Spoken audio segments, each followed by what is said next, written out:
finally, after freaking days, actually a week now, if I only knew who he was, I'll kick him right in the fucking shins. Like, seriously, you dumb bastard. And of course, people are talking to me right now, too.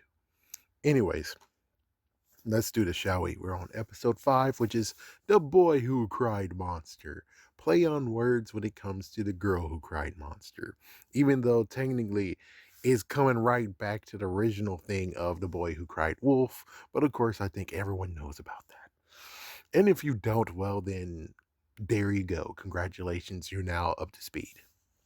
Anyways, we get back to the fort. And at the fort, the doctor has a hazmat suit. So basically, we get to see beforehand of episode 4 of what he was doing during that. So he's in a hazmat suit. It looks like after getting ran away from his brother's like, "Go, go! I hate you!" And he walks away. It turns out, no, he actually returns again and maybe found a secret way to get into there. So he actually is still with his brother, but I think his brother will shoo him away again, of course. So he looks around and, like I said, he was there. He hid behind a panel, which turns out the panel that he's looking at was something that was added. Okay. And of course, like we all know, the control panel has power. Thanks, Trey. Or like I think, yes, thanks, Trey, you idiot. But anyways, yeah, he has access to the containment. Yeah, and it turns out it wasn't a containment. It turns out, well, I thought something lifted up though. It's like I could have sworn something lifted up, but apparently it's a chamber underneath them. It's a chamber. That's a chamber. That's not a containment field or whatever. It's a chamber. And anyways, like you can figure, the spores jumped out at him. They're like, oh my God, oh my God. And he closes it and he makes his escape.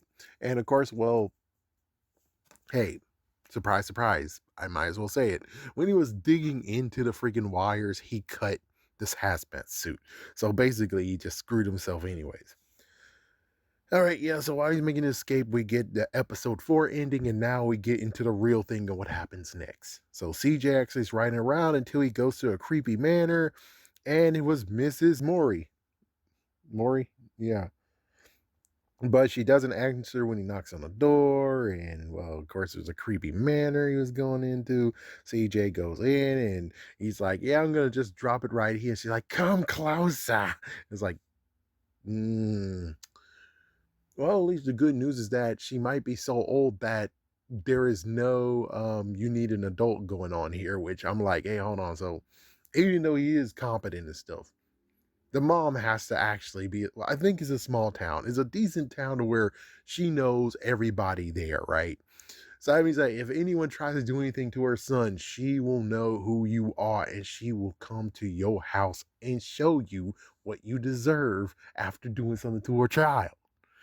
It's like, yeah, so I was like, I guess he is safe after all. Maybe. But anyways, he had no choice but to go in. He goes in and she's just standing there. And then when she turns, it's like, oh my gosh. And I guess that was fake, real.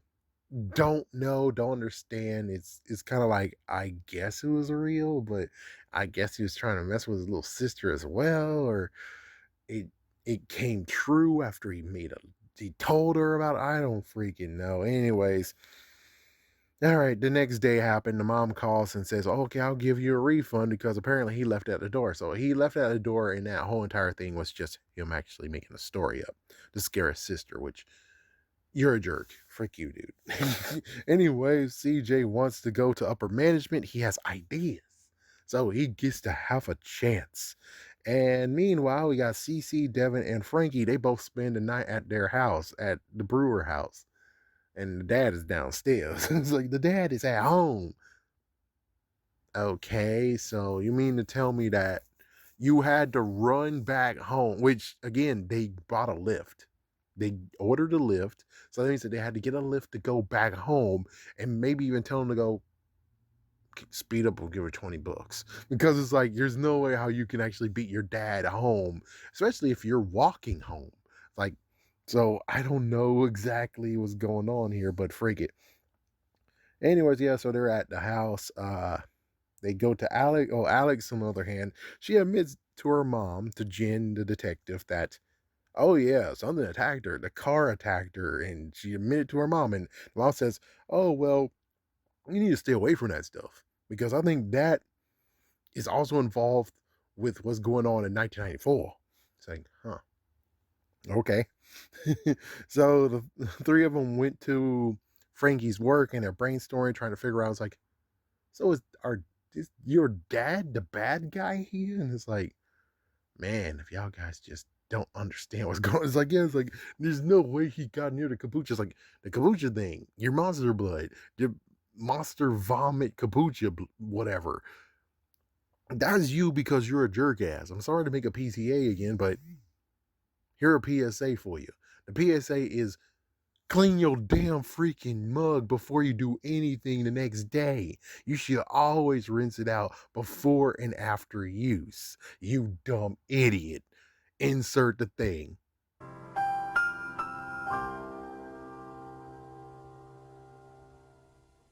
Thank you. It's like free.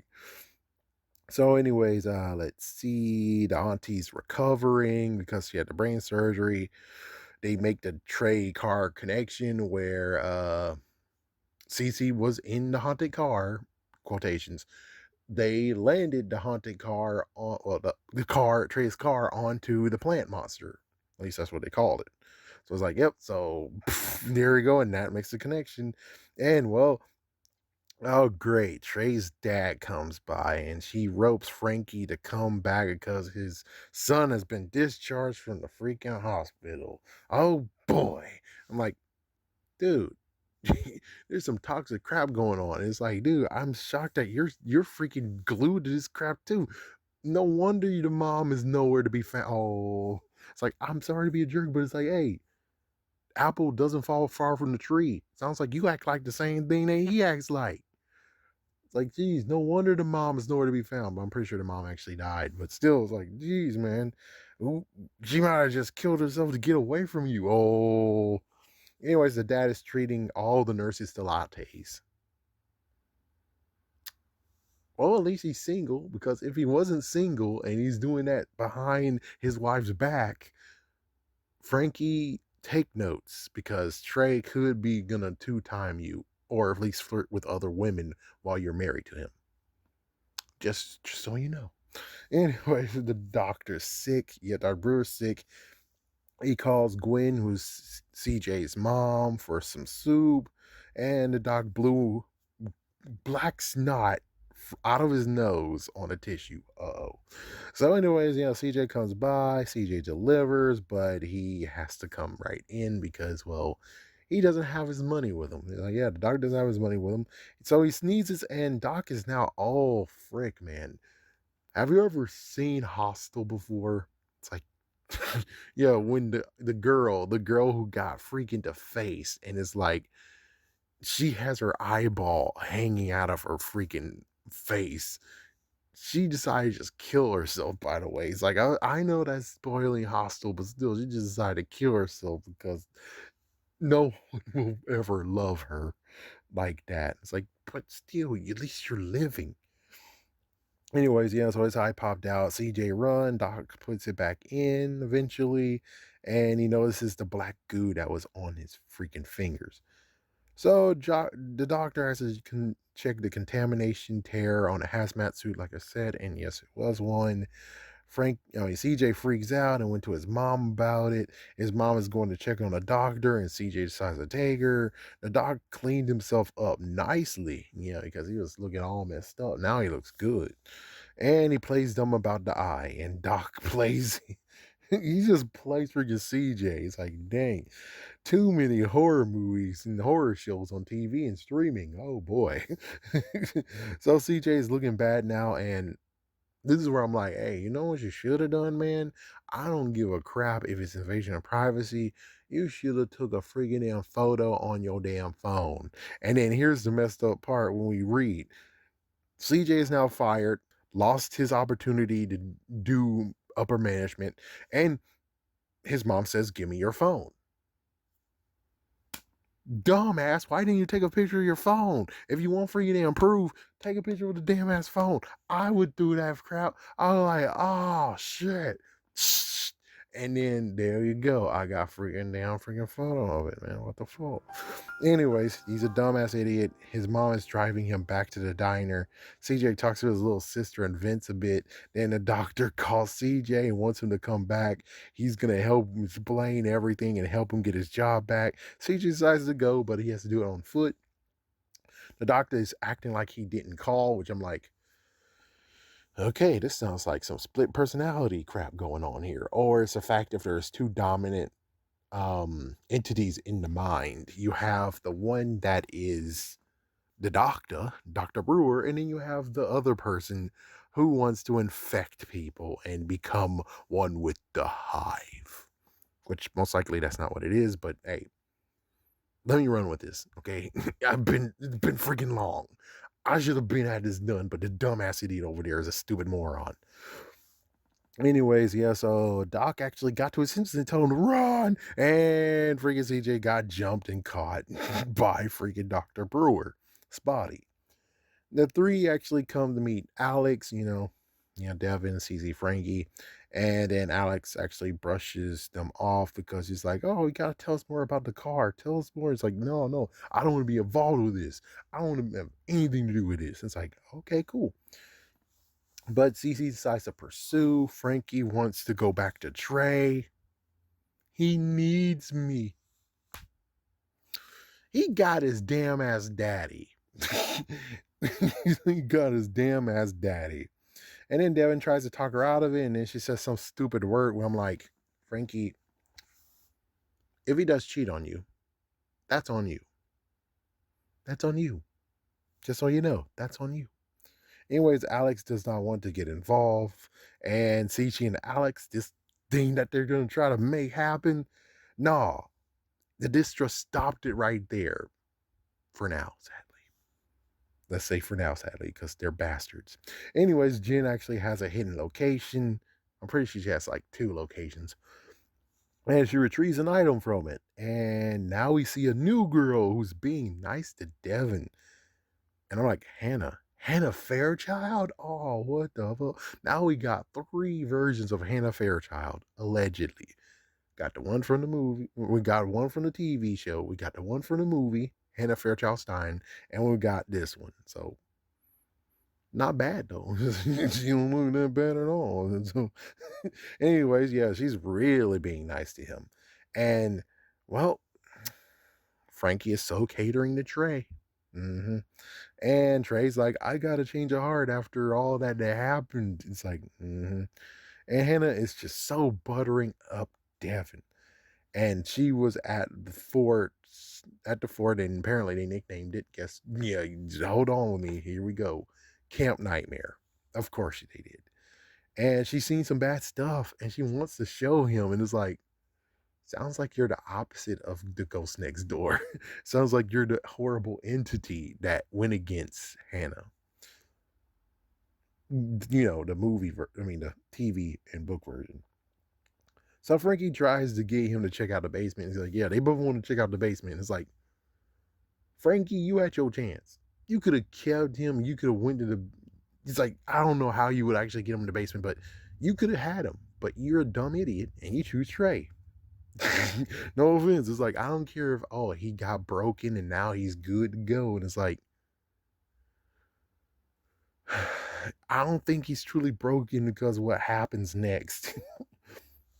Anyways, yeah, so she needs him. And it's like, fuck. And Hannah just decides to say, frick this, I'm out. Disappears like Batman.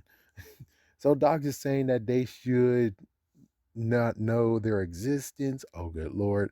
And the doctor sadly is wrapped. His mind has been wrapped thanks to the damn spores in his mind.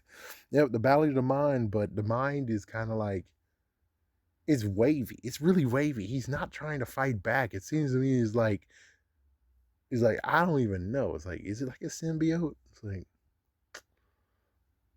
I don't think it's like a symbiote. I think it's like something else. I think it's like freaking Two-Face for real. It's definitely like Two-Face for real. Anyways, yeah, turns out Doc is hurling black goo. Oh damn. And CJ is stopping the Doc from infecting him. He's like, please, please, please, please, please. Hold on, man. Hold on. Come on, man. Come on. And when he actually tried to do it again, he actually broke his finger. Here we go again. Another finger broken that he's to pop back in. It's like, oh frick, man. Anyway, CJ actually called for help, and good news. The detective came by. Jen came by, and well, Doc went upstairs after gagging freaking CJ, and Jen did notice some muffled voice down there, but Doc was able to brush it off. She finally comes clean and shows off the tape because I was like, we saw them have a freaking video camera. Where's the tape? Lo and behold, she had the tape and hid it this whole entire time. What?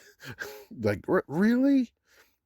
So she wants to watch it together with the doc, and he got mad for the betrayal. It's like, dude, that's Maddie's tape. That was his stuff that you just took and held for like decades.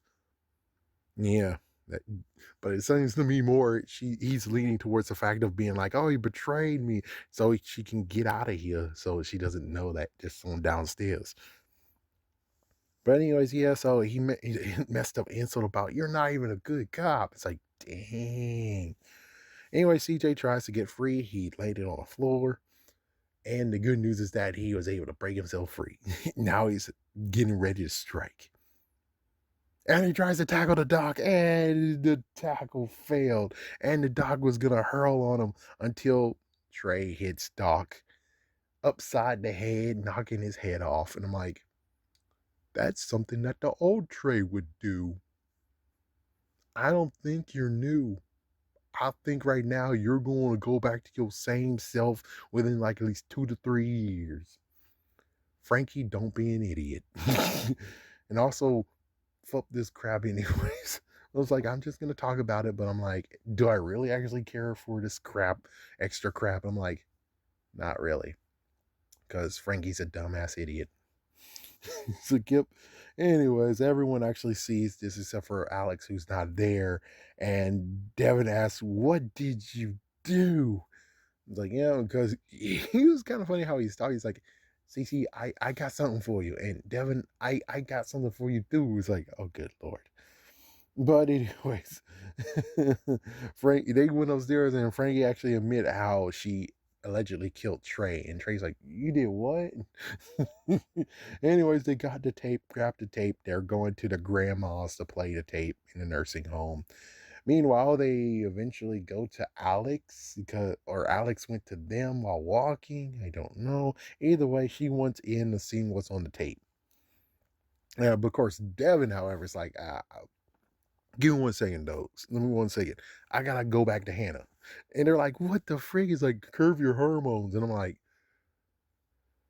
Frankie, freak you. He's like, yeah, it was CJ who said that, though. It's like, yeah, but still, Frankie, freak you, okay? You had your chance to actually make sure that he stays with the team, but since you were a jerk ass, I don't see why it's that bad for him to go to freaking Hannah. Yet. Yet. And he does have a good point. She might have something to tell everyone. She might have some good details because she's the one who said Count Nightmare. So you might as well check the freaking hell out. Let them check it out. Anyways, the scientist that we saw previously who said, "Oh, I'm a doctor," then I'm not a doctor. Well, apparently she knows where he is, and she said you didn't leave hell enough alone or something. It's like I don't know what she said, but either way, she decided to take the head of the doctor. Dr. Brewer's head allegedly has been taken. So there we go, and that's the end of it. Man, it took so long to freaking watch this damn episode. What the fuck? But anyways, yeah, lots of stuff, lots of questions, lots of stuff like that. But I can't wait to actually get to episode 6 and heck to be done with this. So have a scary day, have a scary night.